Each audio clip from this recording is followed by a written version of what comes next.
Be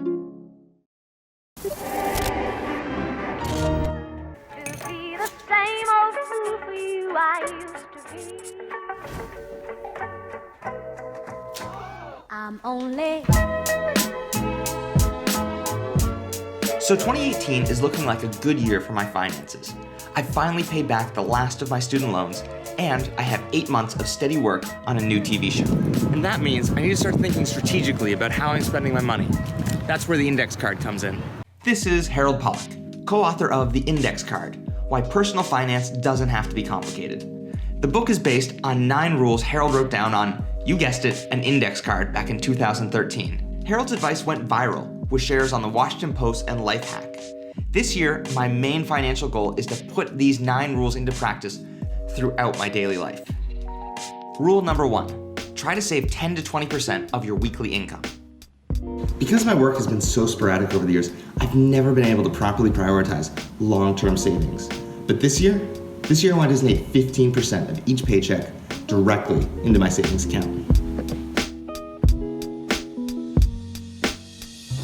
Rule number 2, pay off your credit cards every month and try to use cash instead of credit whenever possible.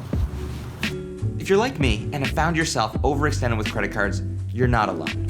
That's because since the 1970s, middle-class incomes have essentially flatlined, while the cost of living has increased almost 30%. And that means more and more families are making up the difference by taking out debt. But holding on to debt can end up costing you hundreds, even thousands of dollars in interest payments. So do what you can to avoid the trap and pay off your credit cards in full every month.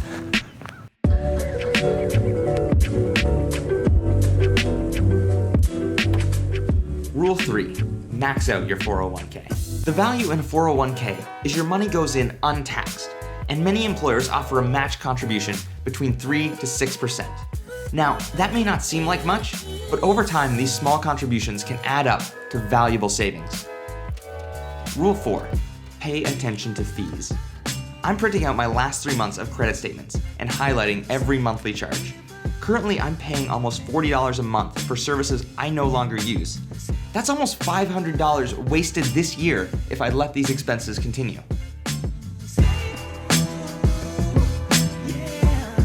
Rules 5 through 7 all fall under the umbrella of managing your long-term savings account. Beginning with rule number 5, never buy individual stocks.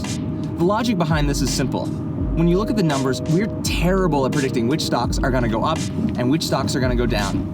And those who aren't terrible tend to have access to information the rest of us don't have. Instead, Harold recommends rule number 6, invest your money in well-diversified index mutual funds. Index mutual funds tend to rise and fall with the market average, and that's great when you realize that only 18% of actively managed funds manage to do better than the market average. And finally, make your financial advisor agree to a fiduciary standard. It may seem insane, but your financial advisor is not obligated to manage your money with your best interest in mind. Instead, they can move your money from one account to the next in order to rack up fees that go from your savings account into their pocket.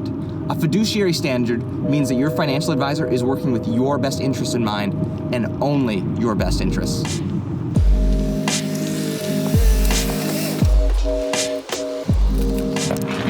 Rule number 8, buy a home when you're financially ready. For me, this one's easy. I live in the great city of Toronto, and I will never, never, never be able to afford a home here. Moving on.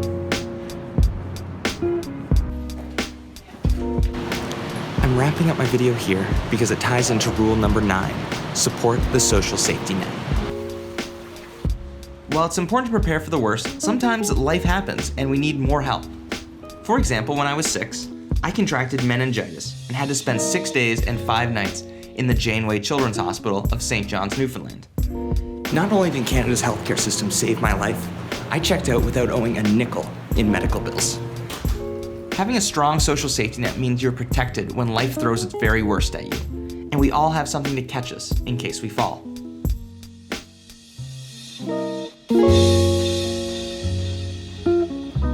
Hey guys, thank you so much for watching. That was a very condensed explanation of what the 9 rules are, but I hope you took something away from it all the same. Quick channel update, if you are one of our awesome patrons, you get to vote on what my next 30-day challenge is going to be. I will be reading and following the life advice of either Jordan Peterson's 12 Rules for Life, or 7 Habits of Highly Effective People by Stephen Covey. So if you are a Goal Guys patron, please go on and vote, and we'll announce the winner via Twitter in the next couple of days. Cheers, everyone.